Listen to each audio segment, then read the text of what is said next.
Check. 1 2 1 2 1 2 1 2 3 4. Popsicle. Syphilis. Ice. Check. Guys, welcome back to Passing the Bar podcast, where we're a group of bartenders talking about the ups and the downs of the industry and all the social issues that we deal with. I've got Evan. Hey, what's up, guys? And Steve. What's going on? And our special guest today is Josh Seaburg. Hey, y'all. Josh is I would say, world-renowned mixologist. He is the mad scientist behind the bar, the man that gives drinks nightmares because he's going to use them in all different types of ways. Mixologist versus bartender. What's the difference? The word mixologist has been around for a long time, but it kind of came back, during that cocktail renaissance, like early 2000s, when you had, cats in New York in, like, arm garters and crazy mustaches and stuff. And then I think is, like, evolved a little bit to be more of a term that guests like to use. Mm-hmm. Like, I don't know anyone who calls themselves a mixologist who is also taken seriously. Because there are people who do. If you do that, we refer you as a coctologist behind your back. Perfect. I love that so much.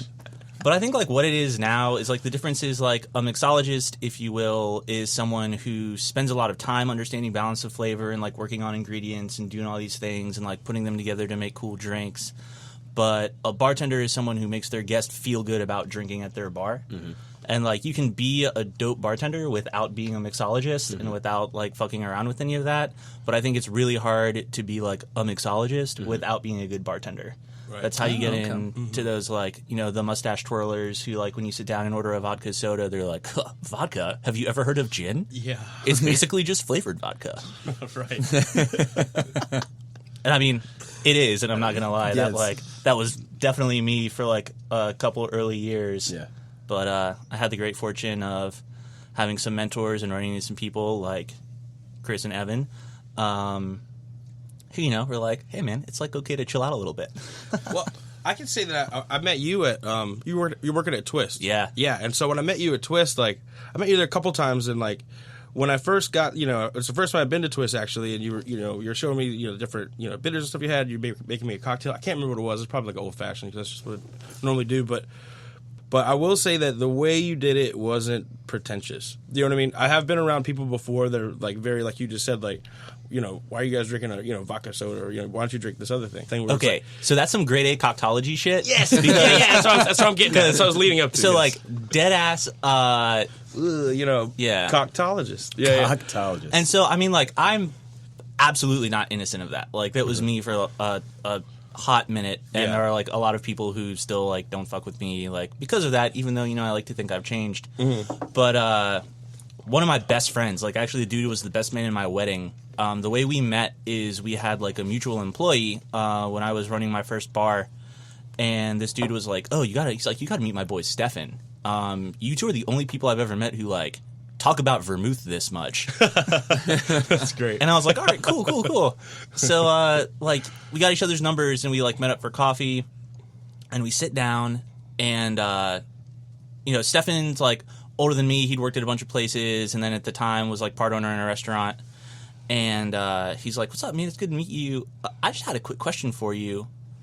Do you know that, like, a big part of the Norfolk bar community thinks you're a pretentious asshole? Damn. And I was that came out hot. And I was like, you're like, happy Tuesday to you. I was like, oh my, it was a Tuesday. I was like, oh my God, no. And he's like, I didn't think so. That's why I was really excited to meet you. Oh, wow. He's like, I think you're just, like, a little overeager. Oh, yeah. Well, that's what my point was, is when I did meet you at Twist, I didn't feel that. You know what I mean? So that was kind of what I was telling. But they even, like, leaned heavily into that. Like, I'm glad you felt that way. Yeah. Because that was prime, like, rolled up sleeve, vest wearing, tie clip, like, bartending. Yeah, absolutely. Yeah. I made that part of the uniform. They're like, aprons? And I'm like, nah, vest and tie. So how long have you been bartending? 7 years. 7 years. On and off. Like, as soon as I could get behind the stick, I was, like, waiting tables as soon as I turned 16 and, like, 19, like, begging cats at the oceanfront to, like, teach me their rum runner recipe because, like, people seem to really dig it. Oh, that's cool. got in with a tequila bar like as soon as I turned 21, and then that kind of like they had, I don't know, probably like 60, 70 like 100% agave tequilas on the shelf, and none of them moved like too much. And so that's when I kind of get into, I'm like, okay, how come like this one's $6 and this one's $60? Like, what's the difference here? Learned a lot then, but, you know, like I think all of us are bartenders, which means that all of us were probably like shitheads when we were 21. Oh, yeah. The worst. That was the worst fucking human. Yeah, so. Long Island's and redheaded sluts, man. Yeah. Let's get some sluts, bro. SoCo and lime. SoCo and lime. That was another one. We were talking about that the other day. Why the fuck did he order SoCo and lime was our... It was a go-to. Yeah, that was it a go-to. Oh yeah, especially for a shot. Plus, it was easy. Yeah. When I was in college, and I would carry around a bottle. Sorry, Mom. I would carry around a bottle of SoCo and like fresh squeezed lime juice, and that's what I would go and do at parties.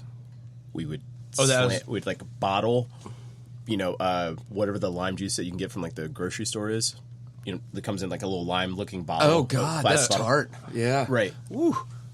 Back and forth. Oh wow. Yeah.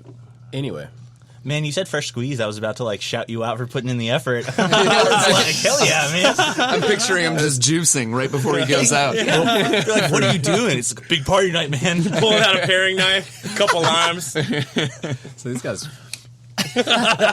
He's like making friends at the college bar. He's like, "Can I borrow your depot card?" So the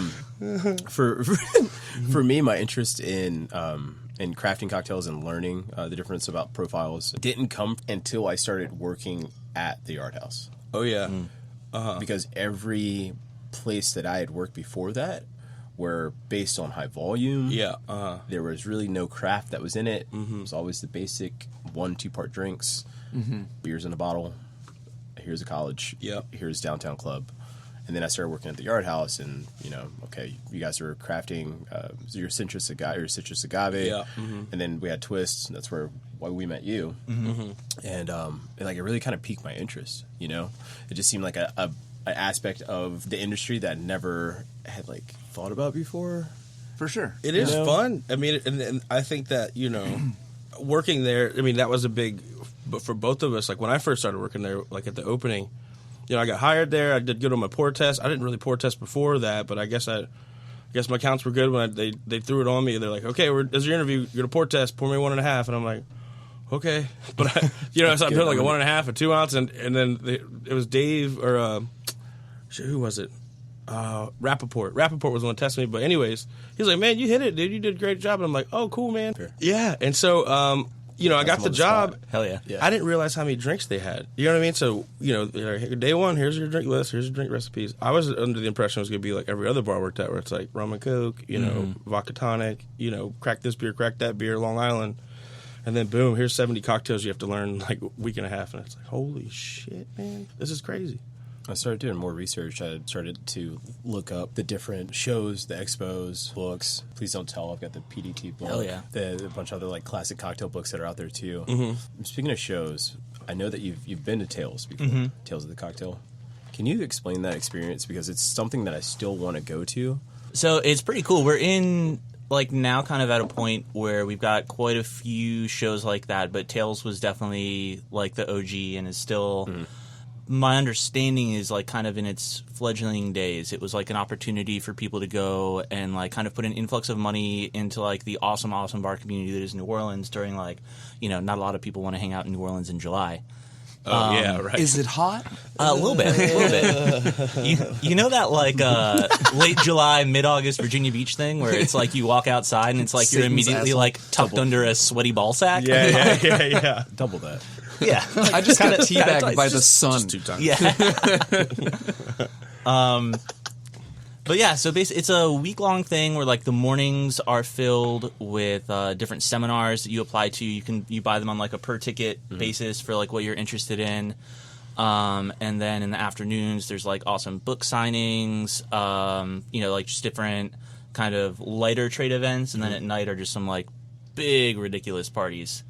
And then, you've always, like, got a couple people who are, like, off the grid where, it's like, oh, hey, we're going to be meeting at this bar. Everybody's bringing a really baller bottle, and we're just going to kind of have a chill night with, like, 15 of us and try some really amazing things. And the sense of community behind it is really awesome. And they've actually changed ownership. So there was kind of like an incident with the previous owners of Tales of the Cocktail, and now some really awesome folks have stepped in. I don't remember the names of everyone, but it's some people that are involved with a bar down there called Cure, which is an incredible bar. And I think they're making like some really great changes. I don't think I'm going to make it down this year, but I hope to next year, and like I'm excited for that to be back. That's Cure, cool. Cure, by the way, is like where I had probably my first like real experience of like crossing that like really awesome cocktail thing with like being a dope bartender. I went to Tales 4 years in a row, and my first year everyone's like, you gotta go to Cure, like it's amazing. It's like kind of out of the way, like it's a 20-minute Uber kind of situation. But I went there and like had a specific cocktail and chatted with the bartender a little bit, and like that was it. Wasn't there again until like a year later. And I walked in and I sat down like kind of near the same space, and the bartender comes up and he like looks at me for a second, that like stare into your guest's soul while you're like, I know you. And he's like, hey. It's like, Old Raj Martini with a twist. And I was like, fuck, yeah, actually. Holy shit. Take all my money. Just like throwing 20s at him. But that was when it was like, oh yeah, there's like more to this than just being able to make a good drink. Right. You have to like make people feel good. Oh yeah, that's huge. Like, and that's where I think the mixology thing and bartending thing, like you talked about earlier, was like, yeah, you could be like this great, like, mix all the flavors, make this thing taste incredible, but if you're a fucking asshole, then who cares? Who gives a shit? Yeah, like, great, it tastes good, you're a fucking asshole, who cares? Yeah, someone's gonna have like one or two drinks from you and be like, okay, well that was fun. You suck. Yeah, don't call me. Yeah. But yeah, that's that bartending side where it's like you're welcoming, inviting, like, you bring them to your bar. That's really awesome that they like the shows provide an opportunity for this city to bring in guests and also more revenue, which is always a positive thing. But at least for our community, it's educational. Oh yeah, and gives you more of a sense of pride about your job and what you do. Because I know a lot of bartenders, especially down here in the Virginia Beach area, that have a high sense of pride on their jobs. I mean, we are some of those people. No matter where it is that you work at, you're like, man, I enjoy bartending. Yeah, we're a quite influential group of people that are here in Hampton Roads, I would say. Especially in Virginia Beach, us being a resort town. That's fucking sick. It makes me want to go more. I think the first year that you went was also the first year that I wanted to go. I think we like talked about it. We did. We totally did. Because this is back when I know it was around the time that I was working at the Yard House. Yard House. Yeah. That was probably... I think I remember you talking about that was 14? Yeah. I'd like to go to a couple expos like next year. That sounds like a good idea. To be honest, I'd like to... Tales of the Cocktail, if you're out there and you're listening, if the director or president or however you label or name yourself, we want to come and do a live podcast at your show. Oh, yeah. At your expo. Interview them. Very much so. Yeah, why not? So, actually, I'll probably reach out after this, because why not? Yeah, sounds like a good idea. They followed me on Instagram, so. Did they? Nice. Yeah, weird. I was like, that's amazing. Sick! We made it. And with that, any bartenders traveling to go to said event, hit us up. Yeah, we'd love to interview you. Yeah, I think that'd be really cool. That'd be amazing. I'm just throwing out Get there people too. from all around the country. So since like I have like a little bit of Tales under my belt, I should probably come along just to like help you navigate. Oh, make sure absolutely. That, like special 100%. guest, travel guest. Yeah, 100%. I'm in it. We gotta bring Christian too, though. Christian, you're coming. So, I think it's a good idea. It's a good idea. Not just because it's awesome, but because it's pretty fucking awesome. Right? So, do you get people internationally that go there, Josh? That's awesome. Yeah. So I've been really fortunate, honestly, man. Like, I've just kind of stumbled into mentors and like people who have really like helped me out and exposed me to different programs, different like things to get involved with. And so I get to be a part of like a lot of really dope shit. And yeah, especially New Orleans is a big one that people come all over from. This was my 3rd year participating in Camp Runamuck, which is like this awesome bartender whiskey camp. We like take over a kids camp in Lebanon Junction, Kentucky for a week. It's like 220 bartenders all day, 150 fresh faces. And it's like daytime, you eat breakfast, you get on a bus, you're at distilleries all day, and then you come back and there's a pool party. Wow. And that's, yeah. That sounds amazing. It's a straight week. So this is with the kids? No. Oh, I was like, wait, what? I'm No like, kids. I'm No picturing kids. these kids I'm slip like, and sliding with whiskey. I missed something. Right now. We take over the camp. It's, Oh, okay.